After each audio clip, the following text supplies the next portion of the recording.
Ribut. Udah kalau dibilang. Emosi dia. Mukanya kesel aja. Kok nggak habis sih tadi udah prit dah. Gue sempet kepikiran tahu, apa jangan-jangan setiap caleg, calon pejabat atau pejabat siapapun itu emang mereka punya stok kali ya. Jadi kayak mereka tuh ketika akhirnya terpilih, mereka tuh akan diminta untuk kayak, ayo Pak kita foto untuk momen-momen seperti ini. Nah, jadi nanti Bapak siap-siap ya. Jadi kayak, Pak pose kalau misalkan Indonesia menang. Pose kalau misalkan Indonesia berduka. Pose kalau misalkan Bapak ketangkep. Bayangin 500.000 orang yang ikut war. Populasi orang Cibinong aja 427.000 orang di tahun 2018. Ini orang yang beli tiket kalau semuanya ngumpul di Cibinong. Rame.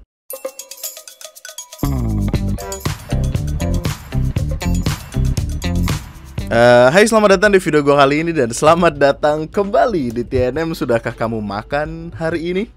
Sudahkah kamu menikmati hidangan 4 sehat 5 2? Ya. Selamat malam. Di video kali ini kita bakal ngebahas tentang dua perkara yang lagi rame-ramenya di sosial media akhir-akhir ini. Yang pertama ada bola. Tentu saja karena itu membuka semangat banget. Itu adalah pertandingan bola terseru sejauh ini yang pernah gue tonton, karena gue anaknya bukan bola banget. Terus yang kedua tentang perkara percoldplayan duniawi. Kita mulai dari bola dulu. Seperti yang lu tahu, Indonesia Thailand final SEA Games 2023 lalu itu jadi sebuah pertandingan bola yang kayaknya salah satu yang paling banyak ditonton sama orang. Setelah yang Prancis Argentina itu kalau nggak salah ya. Pokoknya jadi gua awalnya tuh lagi buka-buka Twitter, YouTube segala macem.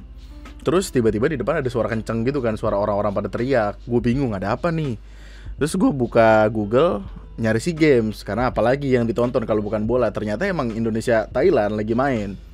Beruntungnya itu kayak menit-menit awal. Nah itu ketika percobaan gol pertama, langsung nonton. Dan itu adalah, gue kan anaknya gak suka bola banget ya. Maksudnya kayak gue tahu bola juga dari highlight-highlightnya doang. Perkara nonton bola gak gitu masuk banget. Tapi waktu Indonesia Thailand langsung nonton sampai habis, gue greget sendiri. Seperti yang lo tahu, Indonesia menang 5-2. Tapi tidak semudah itu. Dari awal sampai akhir itu berdarah-darah, men. Berapa banyak kartu merah yang keluar. Tapi ada rentetan ceritanya dulu. Ini adalah sebuah permulaan yang gua rasa membuat semuanya menjadi semakin panas. Ada pemain Thailand yang bilang, supporter Indonesia gak usah dateng, gak usah nonton. Soalnya kami pastikan 100% medali emas untuk kami. Ada kalimatnya di sini. Dia bener-bener yang ngomong gitu. Jangan datang ke laga final. Tapi untuk fans Thailand silahkan datang. Kami akan bermain 100% untuk kalian dan tim ini. Wah, gitu. Kami telah melakukan tugas 100% bla bla bla bla bla bla itulah. Tiba-tiba ketika kalah langsung merengut. Lu bisa nonton highlightnya di mana aja sih? Lu bisa nonton highlightnya di YouTube, di Twitter banyak bersebaran. Gue nggak bisa nampilin banget karena ya copyright. Ray aja udah bikin trailer bola itu di hari H+1 bolanya kelar, anjing, gokil.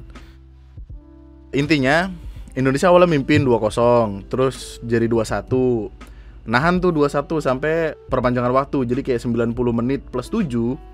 Ketika terdengar suara peluit, dikiranya gamenya udahan. Ternyata belum. Udah selebrasi seneng-seneng, ternyata belum. Lu kalau ngeliat ekspresi wasitnya kayak, gue dubbing. Waktu lagi main kan gue ngejelasin ke Windu di sini. Waktu ngejelasin perkara ini tuh kayak, lu lihat ya wasitnya kayak belum ini belum kelar, itu pelanggaran itu gitu. Jadi itu udah menit 90 plus 7. Yang mana emang harusnya udah hampir kelar, udah mau banget kelar. Makanya orang mikirnya peluit panjang itu udahan.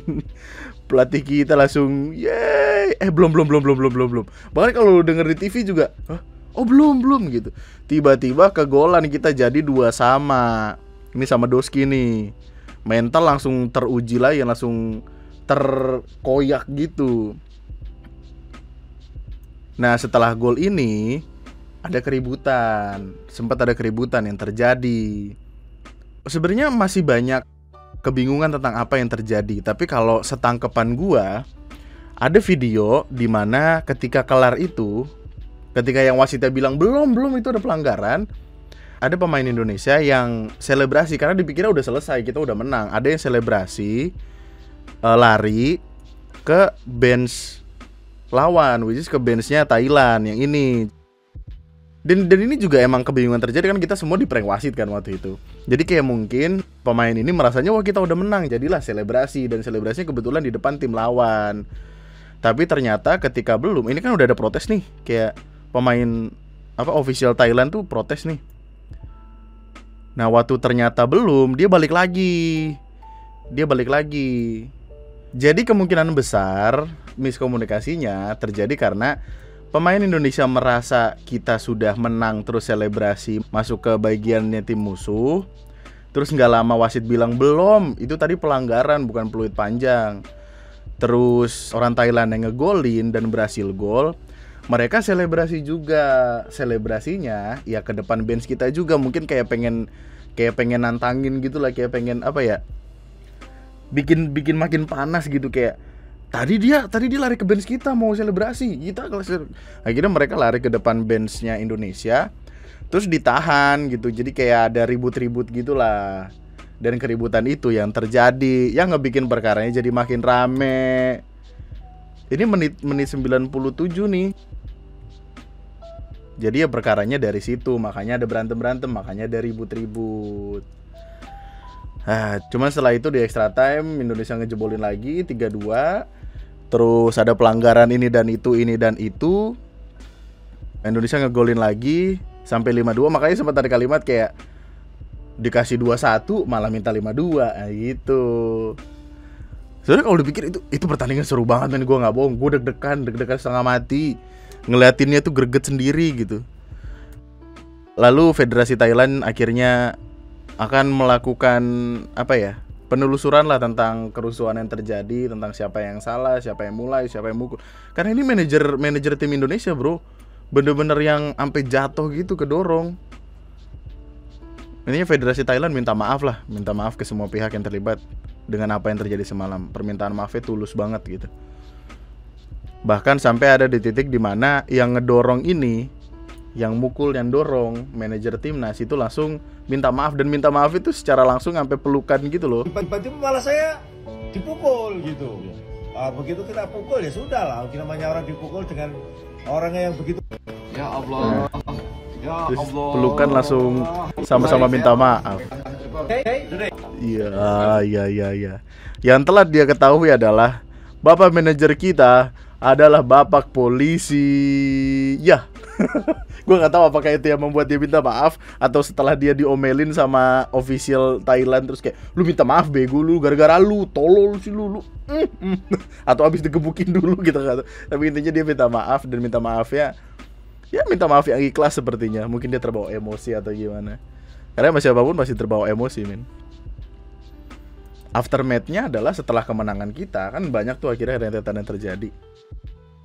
Timnas Thailand langsung mendapatkan hujatan yang banyak sekali. Lu bayangin, likes-nya 15.000, komennya 91.000, isinya ngata-ngatain doang. Apalagi ngata-ngatain perkara si Jonathan Pante ini. Bocah selengean muka tampolan. Ini bocah-bocah yang di sekolahan tuh kayaknya dibenci sama seluruh umat tuh gak. Jadi kan dia dapat, seperti yang kita tahu kan, dia dapat juara 2 kan, which is dapat medali perak. Ketika ngambil medali peraknya sengak banget anjing. Tuh, boneka main ambil aja, nggak peduli dikasih apa kagak. Ini lu lihat deh, yang harusnya ngasih juga kayak bete mukanya, bete banget. Terus bonekanya dilempar, medalinya dilempar. Emang bocah tengil. Kesel banget gue.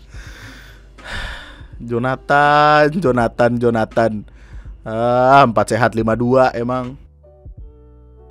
Padahal aftermath-nya tuh seru gitu, maksudnya kayak selebrasi orang Indonesianya happy banget. Ini yang bikin gua terharu sekali. Indonesia bisa. Waktu Arhan meluk Indra Syafri, nih seru banget Siapapun nih. itu, baik yang di Bikin tanah meluk air, dari baik belakang yang gitu. Ya Allah. Terima kasih supportnya semua, doanya semua, seluruh supporter yang ada di Happy tanah banget air. ngeliatnya. Terima kasih, kita bisa juara. Ya. Happy banget, sumpah happy banget. Lu pikir kenapa Indonesia bisa menang? Indonesia punya Beckham, bro. Yeay, nggak tahu-tahuan Beckham putra nih, bos. Masuk langsung ngegolin. Gol kelima gak sih kalau gue nggak salah ya? Beckham nih, bos. Ya. Lu pikir kenapa Indonesia benderanya terbalik di awal-awal? Dikira Polandia. Karena di negara kita ada Lewandowski.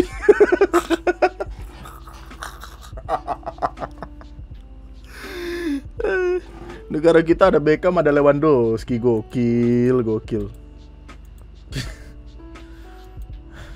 Seru dah, pokoknya itu seru banget. Ngelihat highlightnya seru. Cuman pada akhirnya jadi nggak seru gara-gara rame banget nih bapak-bapak pejabat, kayak kagak ada yang bisa dilakuin. Iya.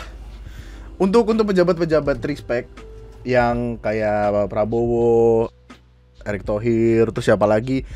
Mereka intinya yang tidak menampangkan mukanya ke dalam sebuah postingan IG, yang timnasnya aja tuh di opacity kecil banget, bro. Lu lihat noh. Nah gitu. Ya. Setelah penantian panjang selama 32 tahun Garuda Nusantara. Nah, masalahnya ini opacity-nya kecil banget. Ini ngeditnya maksa banget. Ini editannya bagus.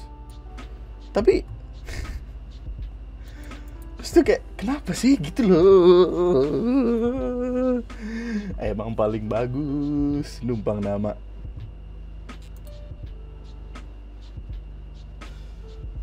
Medali emas SEA Games. Nah, harusnya bisa nggak sih diposting ininya aja gitu, mesti kayak yang PSSI keluarin apa deh? Nih, posting aja ini tuh, mesti kayak tulisin gitu, selamat kepada Garuda Muda Indonesia, posting di IG, udah kagak perlu ada foto mereka juga gitu, kita tidak apa-apa. Lucu banget. Wah, mantap. Memang harus ada mantapnya. Gue sempet kepikiran tahu, apa jangan-jangan setiap caleg, calon pejabat atau pejabat siapapun itu emang mereka punya stok kali ya. Jadi kayak mereka tuh ketika akhirnya terpilih, mereka tuh akan diminta untuk kayak, ayo Pak kita foto untuk momen-momen seperti ini. Nah, jadi nanti Bapak siap-siap ya. Jadi kayak, Pak pose kalau misalkan Indonesia menang, pose kalau misalkan Indonesia berduka, pose kalau misalkan Bapak pose ini selamat hari raya, gitu. Terus nanti fotonya itu tinggal ditaruh aja nih. Oh, ini ada acara ini, taruh ini. Itu ide bagus kayaknya tuh. Aduh. Yang gue suka sih ngeliat selebrasi. Ini gue nggak tahu dia lagi waktu lawan siapa ya. Tapi selebrasinya begitu. Terus dibalikin. Iya.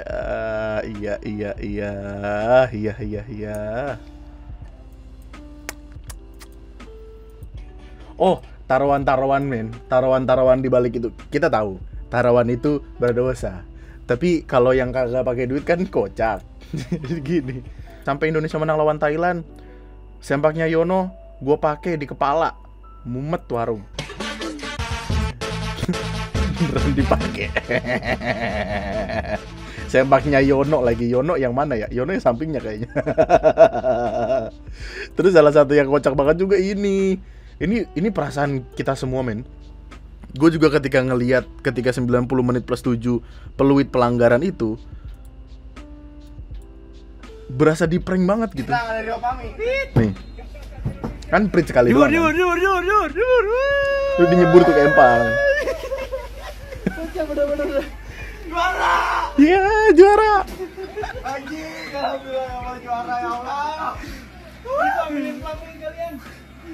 Udah nggak usah bagian. Mana empang lagi. Udah happy banget. Nah, tiba-tiba belum. Belum kelar teh. Belum. Ya belum kelar. Di prank anjing. Terus ada lanjutannya nih.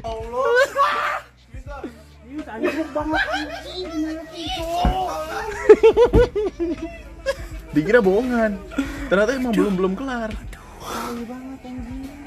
Tolol banget ah. Ribut.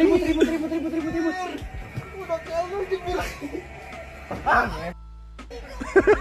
Emosi dia. Mukanya kesel aja. Kok nggak habis sih tadi udah prit dah.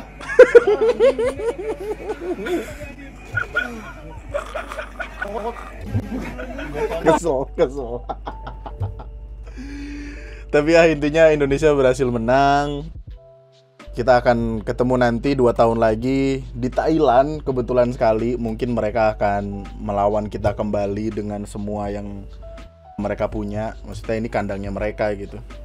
Dan selamat berbahagia. Nanti seinget gue besok banget bakal ada pawai di arak-arakan gitu di Jakarta. Dari GBK terus ke Sudirman, ke Bundaran HI, terus balik ke GBK lagi kalau gue gak salah. Untuk merayakan kemenangan Indonesia. Karena kan pada akhirnya 32 tahun itu waktu yang lama sekali. Dan seinget gue kalau gue gak salah, Indonesia tuh baru menang 2 kali loh di SEA Games. Bola ya, untuk bola. Nih, kemenangan timnas Indonesia pada cabang olahraga sepak bola menjadi kali ketiga setelah 32 tahun. Sebelum itu 1987 dan 1991. Baru 3 kali, men. Baru 3 kali di SEA Games.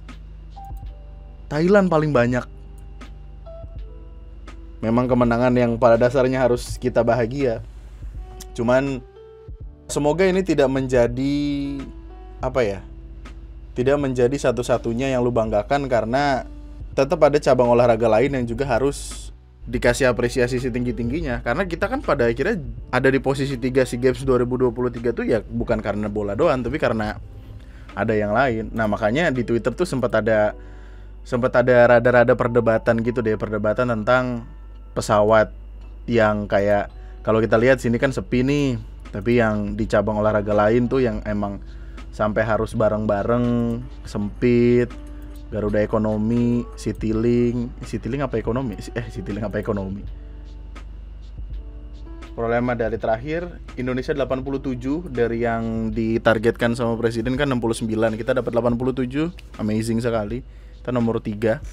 Di atasnya Kamboja, negara yang kita dapat podium diterangin pakai lampu mobil. Vietnam, Thailand. 2 tahun lagi kita akan di Thailand 2025.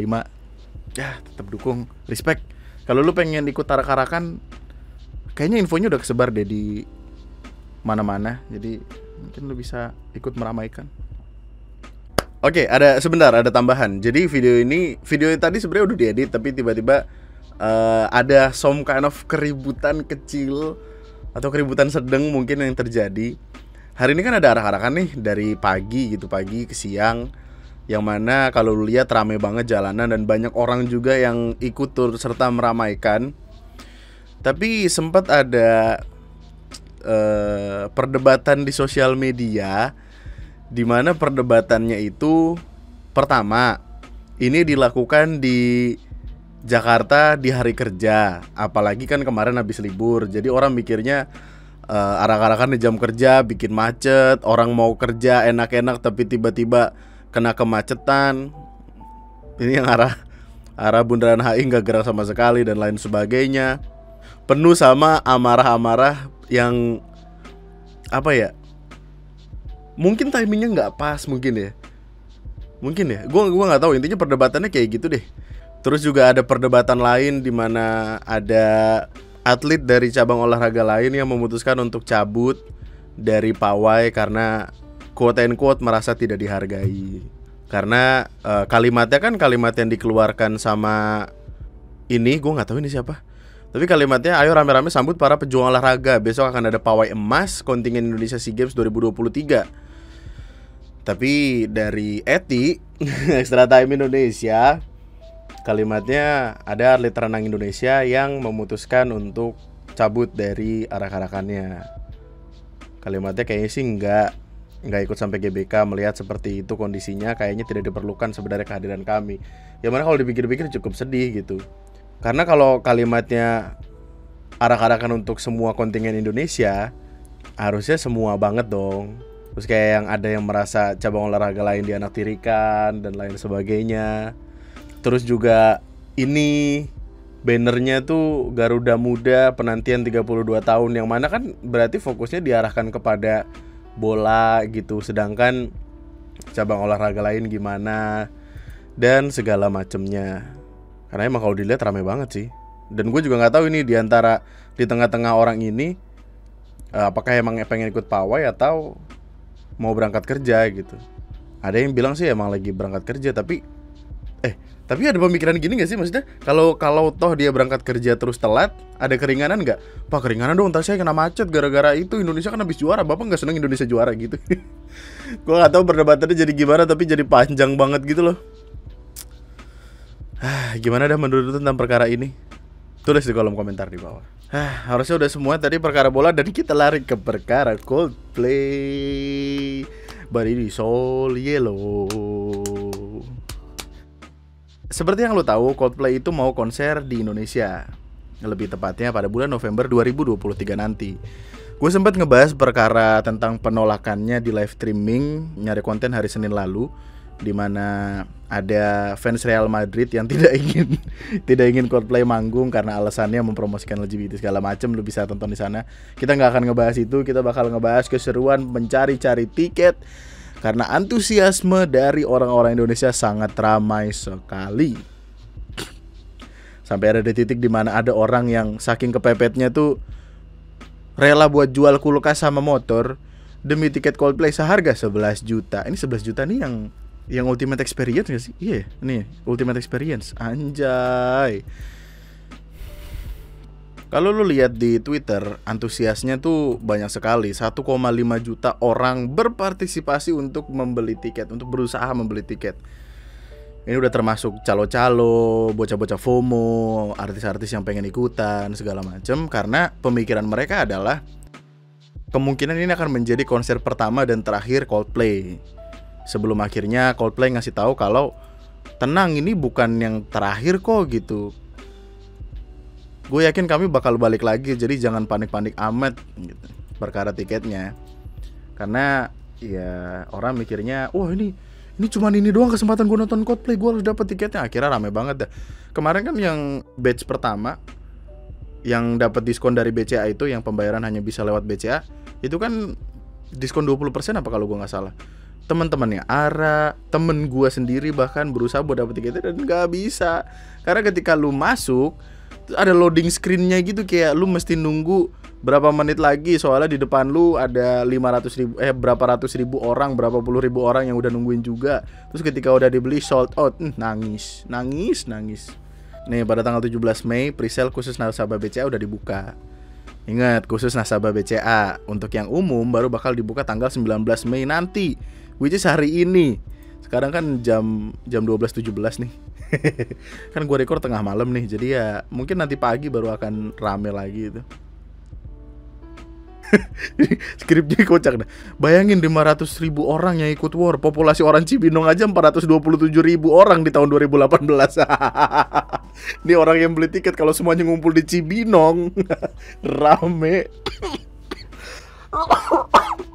Cibinong anjing.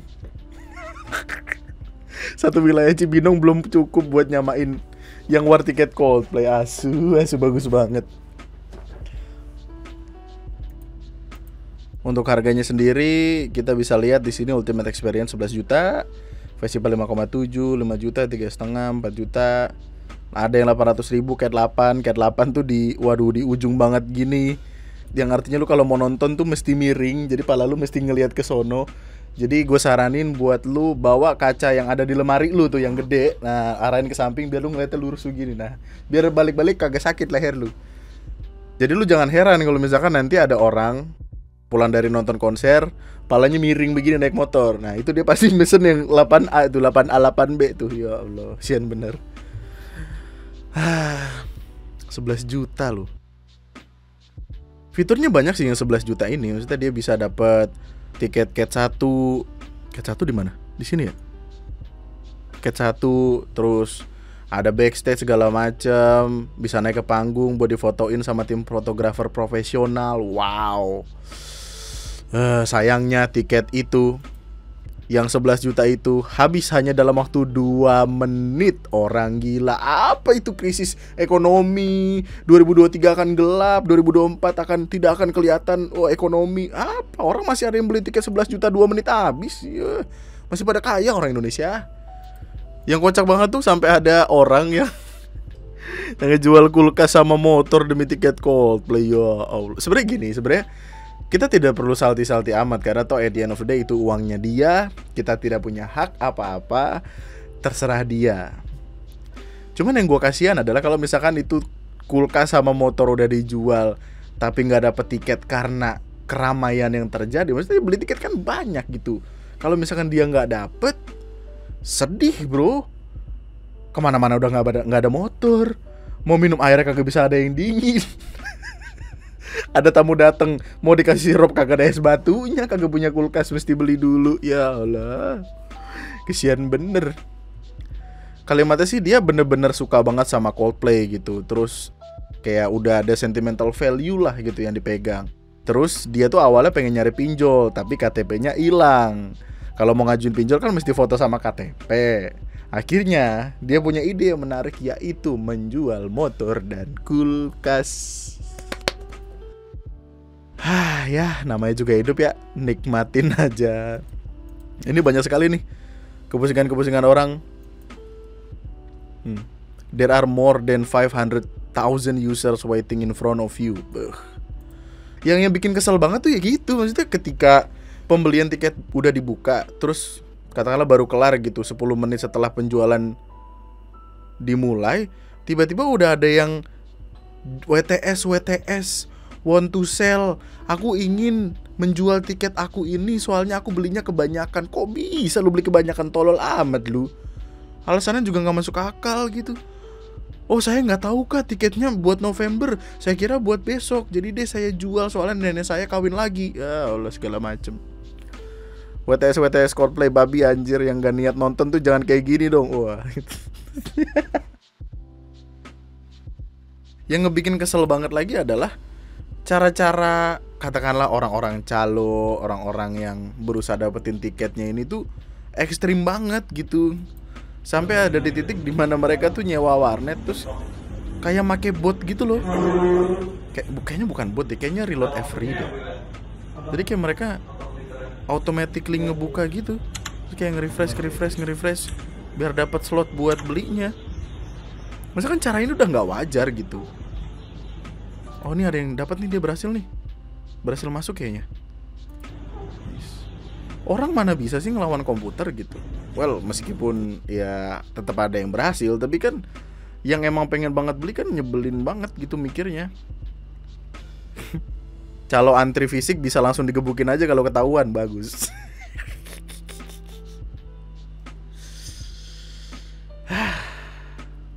Astaga, gua ada 286 tiket Coldplay Festival. Only gue jualin ready stock, minat DM sebelum ludes. Ya Allah. Yang kayak gini biasanya nipu sih. Maksudnya untuk dia dapat 286 tiket tuh kayak nggak masuk akal banget gitu.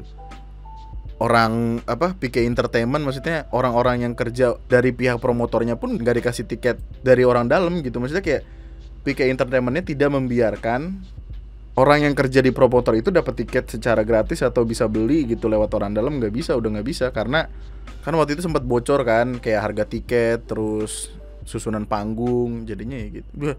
Maaf Anda miskin, Anda terdaftar sebagai peserta BPJS yang dibayar oleh pemerintah. Anda tidak berhak untuk menonton konser Coldplay di Jakarta. Mulai ngarit. Suruh ngarit aja. Ini kalau lu buka Tokopedia ya, saking gilanya orang-orang ini memanfaatkan hype yang ada. Kayak gitu, sampai kayak gitu. Ini Kika Venue tuh sampai ada yang jual 60 juta. Kira itu sampai ada yang jual 60 juta, 50 juta. Gila. Terus ini ada yang numpang check-outin. Astaga.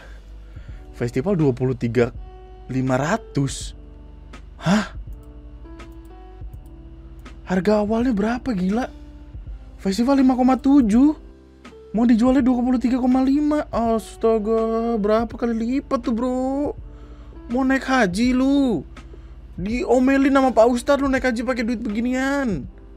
Udah gila. Oh iya, kalau dipikir-pikirin yang cat 1 60 juta, cat 1 kan cuma 5 juta, berarti dia berapa kali lipat anjing? 12 kali lipat, Cok. Udah gila lu. Untung ini lelang ya, jadi kayak orang tuh ya lelang gitu. Kayak ini paling tinggi 550 nih masih. Karena emang orang-orang gak bego gitu. Markupnya gak tahu diri, udah gila lu. Sarap anjing.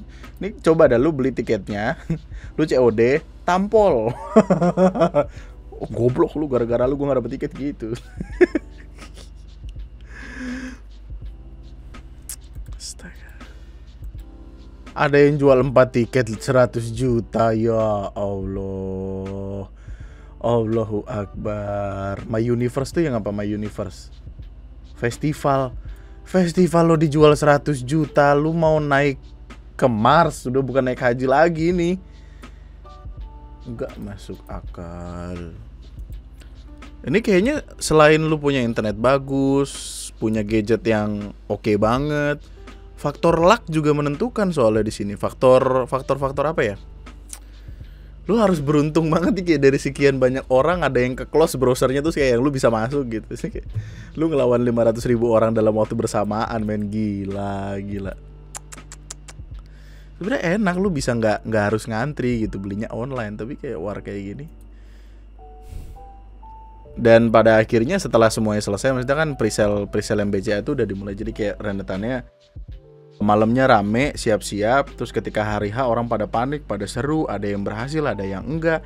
Ada yang order lewat calo. Terus kemudian orang yang dapat tiket lebih, sokol tiket lebih untuk dijual kembali itu kemudian mulai jual-jualin dengan harga gila. Terus ini juga jadi ajang kesempatan buat orang-orang yang memanfaatkan momen tersebut. Dengan kan maksudnya orang-orang ini kan jual tiketnya gila-gila kan, 60 juta, 100 juta, 30 juta. Tiba-tiba ada orang yang jualan tiket tapi kalimatnya tuh dibagus-bagusin untuk kemudian dijual dengan harga yang gak tinggi-tinggi banget. Jadilah ada orang-orang yang tertipu. Seperti yang satu ini. Dia apa nih? Yang 750.000 ya? Tanggal 15 sejuta. Oh, tiba-tiba naik sejuta. Terus ya ketahuan kalau ternyata dia nipu. Oh, tapi nipunya akhirnya ketahuan rame-rame. Terus dia ngeluarin itikat baik. Halo Kak, baik saya balikin tapi nggak sekarang, saya cicil. Iya Allah, mau dicicil. Kan lu mau nipu. Iya Allah. Mungkin mental aku juga udah rusak, buat aku bakal cicil. Ya Allah, langsung begitu. Kan yang nipu lu di awal-awal, kenapa tiba-tiba langsung bawa mental? Astaga, Ridho Roma lu.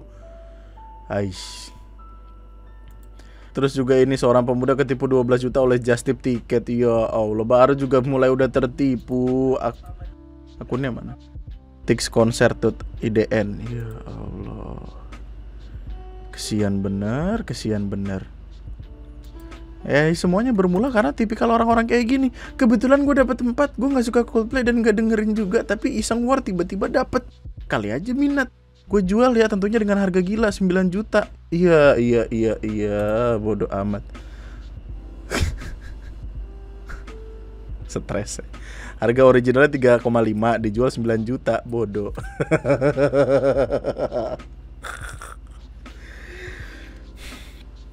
Tapi ya keseruannya cuma sampai sana gitu. Yang kasihan tuh yang ketipu-tipu. Dan saran gue sebagai penutup dari video ini, karena kayaknya terlalu bertele-tele dan memusingkan. Gue tahu ini juga nggak gitu menarik buat lo yang nggak tahu perkara per-Coldplayan, lo yang nggak ngikutin war tiket segala macam karena nggak peduli, yang lo suka sebenarnya dangdut, lo nggak suka Coldplay.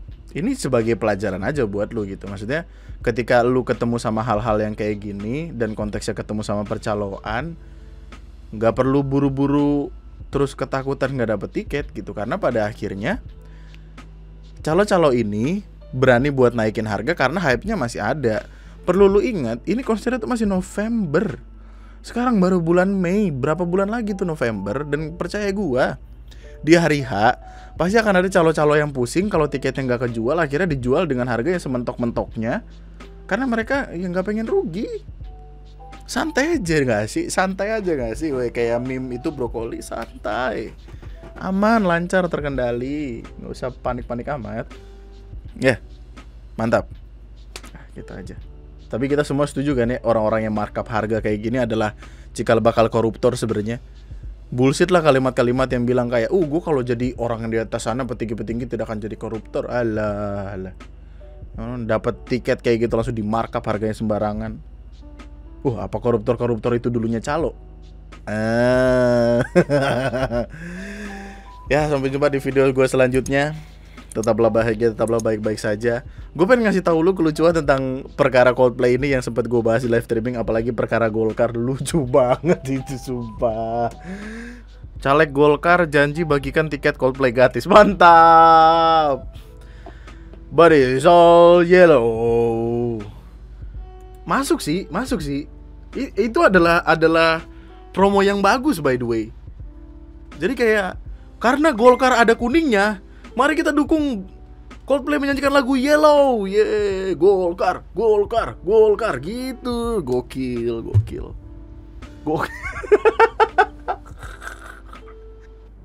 Alasannya kenangan dengan lagu Yellow yang dinyanyikan Coldplay.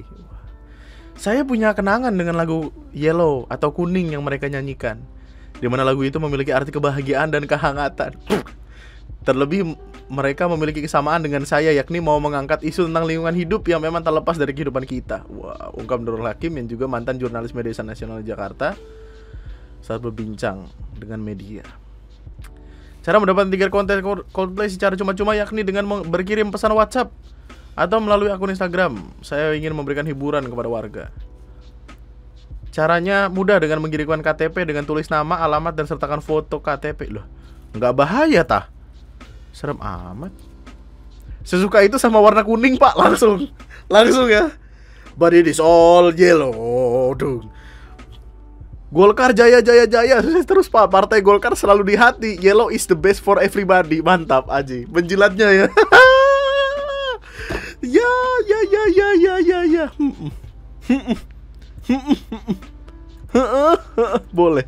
Boleh banget.